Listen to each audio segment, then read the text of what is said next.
Viewers آپ کو knowledge house میں خوش آمدید کہتے ہیں۔ مزید ویڈیوز دیکھنے کے لیے نالج ہاؤس کو سبسکرائب کریں اور بیل آئیکن پہ کلک کریں تاکہ آپ کو ویڈیو موصول ہوتی رہیں۔ ویورز کیسے ہیں آپ؟ آج کی ویڈیو اسپیشلی موٹیویشن کے لیے بنا رہا ہوں۔ بہت سارے لوگ ہیں کہ کسی مقصد کو حاصل کرنا چاہتے ہیں لیکن کچھ دیر کے بعد وہ لوگوں کی باتیں سن کر ڈس ہارٹ ہو جاتے ہیں اور اپنا کام جو ہے وہ سکپ کر دیتے ہیں۔ اسپیشلی ان لوگوں کے لیے بنانا چاہ رہا ہوں کہ آپ لوگوں نے کبھی ہمت نہیں ہارنی، کیونکہ دنیا میں ایسی بہت ساری مثالیں ہیں کہ سب لوگوں نے اسے غلط کہا لیکن وہ اپنا کام کرتا رہا اور وہ تاریخ میں آج بھی زندہ ہے۔ چند مثالیں ہم دیکھتے ہیں۔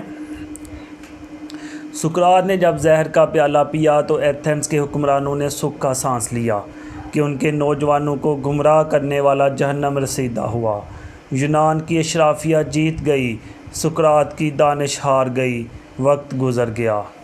اسکاٹ لینڈ کی جنگ آزادی لڑنے والے دلاور ولیم والیس کو جب انگلینڈ کے بادشاہ ایڈورڈ اول نے گرفتار کیا تو اس پر غداری کا مقدمہ قائم کیا۔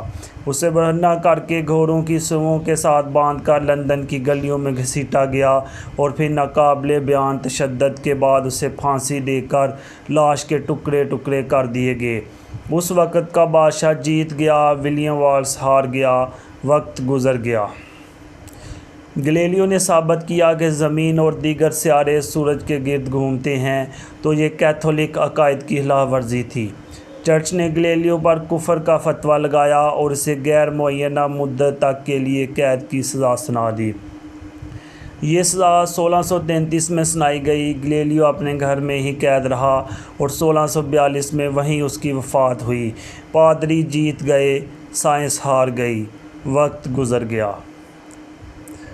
جیوڈان برون پر بھی چرچ کے عقائد سے انحراف کرنے کا مقدمہ بنا دیا گیا۔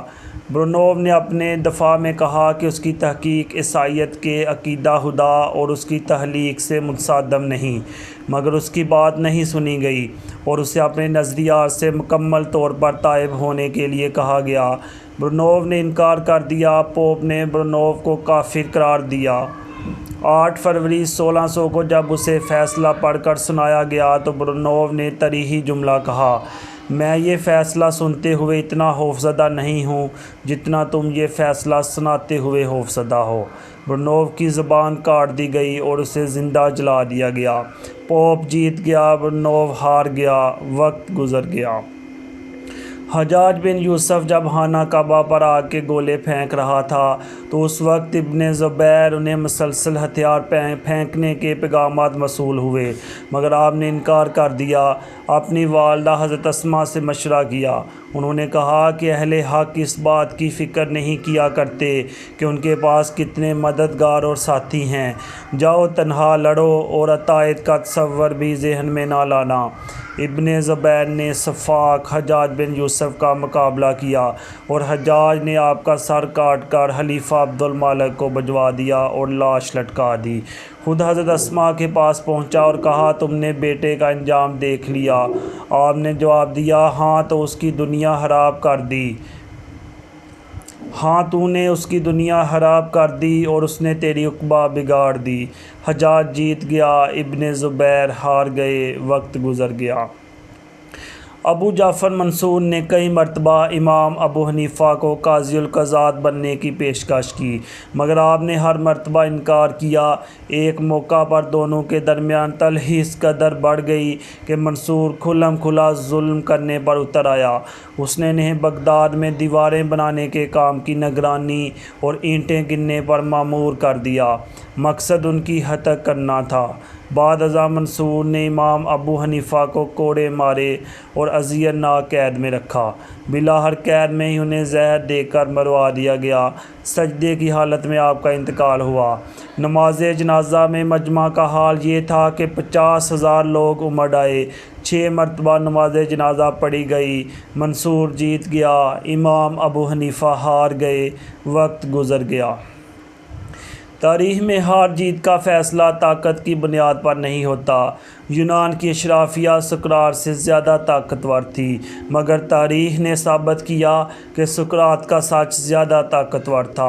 ولیم والیس کی دردناک موت کے بعد اس کا نام لیوا بھی نہیں ہونا چاہیے تھا، مگر آج ابرڈین سے لے کر ایڈنبرا تک ولیم والیس کے مجسمے اور یادگاریں ہیں۔ تاریخ میں ولیم والیس امر ہو چکا ہے۔ گلیلیو پر کفر کے فتوے لگانے والی چرچ اپنے تمام فتوے واپس لے چکی ہے۔ رومن کیتھولک چرچ نے 350 سال بعد تسلیم کیا کہ گلیلیو درست تھا اور اس وقت کے پادری غلط۔ برنوو کو زندہ جلانے والی بھی آج یہ بات مانتے ہیں کہ برنوو کا علم اور نظریہ درست تھا اور اسے اذیت ناک موت دینے والے تاریخ کے غلط دوراہے پر کھڑے تھے۔ تاریخ میں حجاج بن یوسف کو آج ایک ظالم اور جابر حکمران کے طور پر یاد کیا جاتا ہے، جس کی گردن پر ہزاروں بے گناہ مسلمانوں کا خون ہے، جبکہ حجاج کو شکست ہو چکی ہے۔ جس ابو جعفر منصور نے امام ابو حنیفہ کو قید میں زہر دے کر مروایا، اس کے مرنے کے بعد ایک جیسی 100 قبریں کھودی گئیں اور کسی ایک قبر میں اسے دفن کر دیا گیا تاکہ لوگوں کو یہ پتہ نہ چل سکے کہ وہ کس قبر میں دفن ہے۔ یہ تمام اس خوف کی وجہ سے کیا گیا کہ کہیں لوگ اس کی قبر کی بے حرمتی نہ کریں۔ گویا تاریخ کا فیصلہ بہت جلد آ گیا۔ آج سے 100 سال بعد ہم میں سے کوئی بھی زندہ نہیں رہے گا۔ تاریخ ہمیں رونتی ہوئی آگے نکل جائے۔ آج یہ فیصلہ کرنا مشکل ہے کہ ہم میں سے کون تاریخ کی صحیح سمت میں کھڑا ہے اور کون تاریخ کے غلط دوراہے پر ہے، کون حق کا ساتھی ہے اور کون باطل کے ساتھ کندھا ملائے ہوئے ہے، کون سچائی کا علمبردار ہے اور کون جھوٹ کی ترویج کر رہا ہے، کون دیانتدار ہے اور کون بے ایمان، کون ظالم ہے اور کون مظلوم۔ ہم میں سے ہر کوئی خود کو حق سچ کا راہی کہتا ہے، مگر ہم سب جانتے ہیں کہ یہ بات دنیا کا سب سے بڑا جھوٹ ہے، سب سے بڑا جھوٹ ہے۔ کیونکہ اگر ہر شخص نے حق کا علم تھام لیا ہے تو پھر اس دھرتی سے ظلم اور ناانصافی کو اپنے آپ ختم ہو جانا چاہیے، لیکن سب اچھی طرح جانتے ہیں کہ ہم اس منزل سے کہیں دور بھٹک رہے ہیں۔ آج سے 100 برس بعد البتہ جب کوئی مورخ ہمارا احوال لکھے گا تو وہ ایک ہی کسوٹی پر ہم سب کو پرکھے گا، مگر افسوس کہ اس وقت تاریخ کا بے رحم فیصلہ سننے کے لیے ہم میں سے کوئی بھی زندہ نہیں ہوگا۔ آج ہم جس دور سے گزر رہے ہیں، کیوں نہ خود کو ہم ایک بے رحم کسوٹی پر پرکھ لیں اور دیکھ لیں کہ کہیں ہم یونانی اشرافیہ کے ساتھ تو نہیں کھڑے جنہوں نے سقراط کو زہر کا پیالہ تھما دیا تھا، کہیں ہم برونو کو زندہ جلانے والے پادریوں کے ساتھ تو نہیں کھڑے، کہیں ہم حجاج کی طرح ظالموں کے ساتھ تو نہیں کھڑے، کہیں ہم امام ابو حنیفہ اور امام مالک پر کوڑے برسانے والوں کے ساتھ تو نہیں کھڑے، کہیں ہم ابن رشد کے خلاف فتویٰ دینے والوں کے ساتھ تو نہیں کھڑے، کہیں ہم تاریخ کی غلط سمت میں تو نہیں کھڑے۔ اس سوال کا جواب تلاش کر کے خود کو غلطی پر تسلیم کرنا بڑے ظرف کا کام ہے، جس کی آج کل شدید کمی ہے۔